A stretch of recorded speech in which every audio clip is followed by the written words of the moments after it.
നെഞ്ചിൻ്റെ നോവുകൾ എല്ലാം അറിയുവാൻ നീ മാത്രമൻ ദൈവമേ. എല്ലാം പറഞ്ഞൊന്ന് കരയുവാനുള്ളത് നിൻ സന്നിധി മാത്രമേ. എല്ലാം പറഞ്ഞൊന്ന് കരയുവാനുള്ളത് നിൻ സന്നിധി മാത്രമേ. കർത്താവിൽ എനിക്ക് ഏറ്റവും പ്രിയപ്പെട്ടവരെ, 55 സങ്കീർത്തനം അതിൻ്റെ 1 മുതലുള്ള വചനഭാഗങ്ങളെ നമുക്ക് വായിക്കാം. ദൈവമേ, എൻ്റെ പ്രാർത്ഥന ശ്രദ്ധിക്കണമേ, എൻ്റെ യാചനയ്ക്ക് മറഞ്ഞിരിക്കരുതേ. എനിക്ക് ചെവി തന്ന് ഉത്തരമരുളണമേ.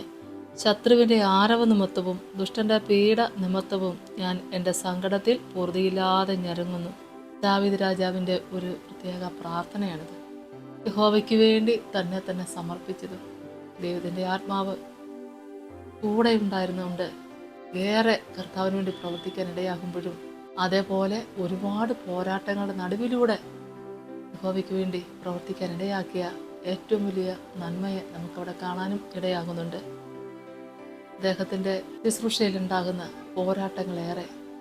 ദൈവമേ, എൻ്റെ പ്രാർത്ഥന ശ്രദ്ധിക്കണമേ, എൻ്റെ യാചനയ്ക്ക് മറഞ്ഞിരിക്കരുതേ. അമ്മേ സ്തോത്ര. ദൈവസന്നിധി കഴിക്കുന്ന ഒരു പ്രാർത്ഥന, പൂർണ്ണ മനസ്സോടെ സമർപ്പിക്കുന്ന ഒരു പ്രാർത്ഥന, അത്യുന്നതനായ ദൈവത്തോട് യാചിക്കുന്ന യാചന, ദേവഗണങ്ങളിൽ അത്യുന്നതനായ നല്ല ദൈവത്തെ മനസ്സുകൊണ്ട് പൂർണ്ണമായിട്ട് വിശ്വസിച്ചുകൊണ്ട് യാചിക്കുന്ന ഒരു യാചന. ദൈവമേ, എൻ്റെ പ്രാർത്ഥന ശ്രദ്ധിക്കണമേ, എൻ്റെ യാചനയ്ക്ക് മറഞ്ഞിരിക്കരുതേ. എനിക്ക് ചെവി തന്ന് ഉത്തരമരുളണമേ. ദൈവസന്നിധി പ്രാർത്ഥിച്ചുകൊണ്ടിരിക്കുക. ദൈവസന്നിധി നിന്ന് ഒരു ഉത്തരം കിട്ടണമെന്ന് ആഗ്രഹിക്കുന്നുണ്ട്. എന്തിനൊക്കെയാണ് ഉത്തരം കിട്ടേണ്ടത്? എന്തുത്തരമാണ് ദാവീദ് രാജാവ് ഇവിടെ ആഗ്രഹിക്കുന്നത്? ശത്രുവിൻ്റെ ആരവ നിമിത്തവും ദുഷ്ടൻ്റെ പീഡ നിമിത്തവും ഞാൻ എൻ്റെ സങ്കടത്തിൽ പൂർത്തിയില്ലാതെ ഞെരുങ്ങുന്നു എന്നാണ് പറയുന്നത്. ഇത് പുറത്തു നിന്ന് നോക്കിയാൽ അറിയത്തില്ലാത്ത, ആർക്കും മനസ്സിലാകാത്തൊരു കാര്യം. അകത്തെ നൊമ്പരമാണ് ദൈവസന്നിധി വയ്ക്കുന്നത്. ദൈവത്തിന് സ്തോത്രം. ഹല്ലേലൂയ. പുറമേ നോക്കിയാൽ നമ്മളെല്ലാവരും മനുഷ്യര് പുറം കാഴ്ച കൊണ്ട് മാത്രമേ എല്ലാവരും അറിയുള്ളൂ. എന്നാൽ കർത്താവ് ഉള്ളത്തെ അറിയുന്ന ദൈവമാണ്. അത് നന്നായിട്ട് ദാവീദ് രാജാവിന് അറിയാം. അതുകൊണ്ടാണ് ദൈവസന്നിധി കഴിക്കുന്ന ഈ പ്രാർത്ഥനയ്ക്ക് ഉത്തരമരുളണമേ എന്നൊരു പ്രാർത്ഥന. അദ്ദേഹം പ്രാർത്ഥിക്കുവാനുണ്ടാകുന്ന കാര്യങ്ങളും കാരണങ്ങളും ഏറെയാണ്. ശത്രുവിൻ്റെ ആരവ നിമിത്തവും ദുഷ്ടൻ്റെ പീഡ നിമിത്തവും ഞാൻ എൻ്റെ സങ്കടത്തിൽ പൂർത്തിയില്ലാതെ ഞെരുങ്ങുന്നു. ഏതെല്ലാം വിധത്തിലുള്ള പോരാട്ടമാണ്, ഏതെല്ലാം വിധത്തിലുള്ള പ്രശ്നങ്ങളാണ് തൻ്റെ ജീവിതത്തിലോട്ട് അലട്ടുന്നത്. ശത്രുക്കൾ നിമിത്തമുണ്ടാകുന്ന ഏറ്റവും വലിയ പോരാട്ടം അനുഭവിക്കുന്ന ദാവീദ് രാജാവിൻ്റെ സങ്കടം ഇന്ന് കർത്താവിനോട് പറഞ്ഞ് പ്രാർത്ഥിക്കുന്ന ഒരു സങ്കീർത്തന ഭാഗം അത്രേ നമുക്കിന്നിവിടെ കിട്ടുന്നത്. ഒരുപക്ഷെ വിശ്വാസ ജീവിതത്തിൽ വന്നതിന് ശേഷം ദൈവമക്കളെ ഒത്തിരി പോരാട്ടത്തിൻ്റെ നടുവിലൂടെ ആയിരിക്കാം കഴിഞ്ഞു പോകുന്നത്.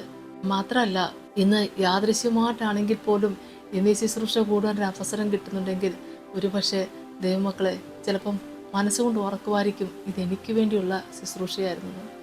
അതെ, കർത്താവിൻ്റെ വചനം അത് ദൈവമക്കളെ വിശ്വസിക്കുന്ന എല്ലാവർക്കും, ഇത് സകല ജാതികൾക്കും ദൈവമാണ്. ചോദിക്കുന്ന ഏവർക്കും ധാരാളം കൊടുക്കുന്ന ദൈവമാണ്. തകർന്നു നുറുങ്ങിയിരിക്കുന്ന ഹൃദയത്തെ നിരസിക്കാത്ത നല്ല ദൈവം. ഇന്ന് സങ്കടത്തിൽ കഴിക്കുന്ന പ്രാർത്ഥന ദൈവം കേൾക്കുക. ഇന്ന് നമ്മുടെ പ്രാർത്ഥനയ്ക്ക് ഉത്തരം തരുന്ന ഉറപ്പായിട്ട് വിശ്വസിക്കാം.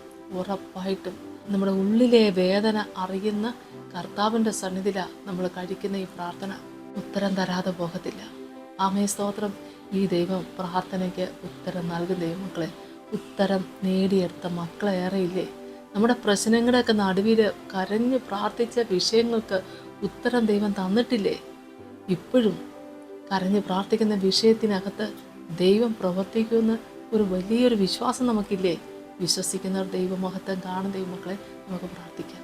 സ്തോത്രം കർത്താവേ, കരുണാസമ്പന്ന എൻ്റെ സ്വർഗീയ നല്ല ദൈവമേ, കർത്താവിൻ്റെ തിരുസന്നിധിയിലേക്ക് അടിയങ്ങളെ സമർപ്പിച്ചുകൊണ്ട് പ്രാർത്ഥിക്കുന്നു. ശത്രുക്കൾ നിമിത്തം ദുഷ്ടൻ്റെ പീഡ നിമിത്തവും കർത്താവെ പൊറുതിയില്ലാതെ ഞെരുങ്ങുന്ന അവസ്ഥയിൽ ഏറെ സങ്കടം അനുഭവിക്കുന്ന മക്കൾ ഇതിനകത്തുണ്ടല്ലോ കർത്താവേ. നെഞ്ചിൻ്റെ നോവുകൾ അറിയുന്ന ഒരു ദൈവം എൻ്റെ കൂടെ ഉണ്ടെന്ന് വിശ്വസിച്ചുകൊണ്ട് കർത്താവെ നിന്റെ സന്നിധി സമർപ്പിക്കുന്ന പ്രാർത്ഥനയ്ക്ക് ഉത്തരം കൊടുത്ത് അനുഗ്രഹിക്കണമേ. മനസ്സിന് സമാധാനം കൊടുക്കണമേ. ശത്രു നിമിത്തം കർത്താവെ നിന്റെ മക്കൾ ഏറെ ഭാരപ്പെടുന്നു കർത്താവെ. യേശുവേ സ്തോത്രം. ശത്രുക്കളുടെ മുമ്പാകെ മേശി ഒരുക്കിയിട്ടുള്ള നല്ല ദൈവം. ആമേ സ്തോത്രം. ശത്രുവിനെ സ്നേഹിക്കാൻ പഠിപ്പിച്ച നല്ല ദൈവം. ശത്രു നിമിത്തമുള്ള പ്രശ്നങ്ങൾക്ക് കർത്താവെ ഇപ്പോൾ എന്നോടൊപ്പം ചേർന്ന് പ്രാർത്ഥിക്കുന്ന നിന്റെ മക്കൾക്ക് സമാധാനം കൊടുത്ത് ദൈവം അനുഗ്രഹിക്കണമേ. ഈ ദൈവം ജീവിക്കുന്ന ദൈവമെന്ന് പറയാൻ, ഈ ദൈവം എൻ്റെ ദൈവമെന്ന് പറയുവാൻ എൻ്റെ കർത്താവെ നിന്റെ മക്കളെന്ന് അനുഭവിക്കുന്ന ഈ സങ്കടയാചന കർത്താവ് കേൾക്കണമേ എന്ന് പ്രാർത്ഥിക്കുന്നപ്പാ.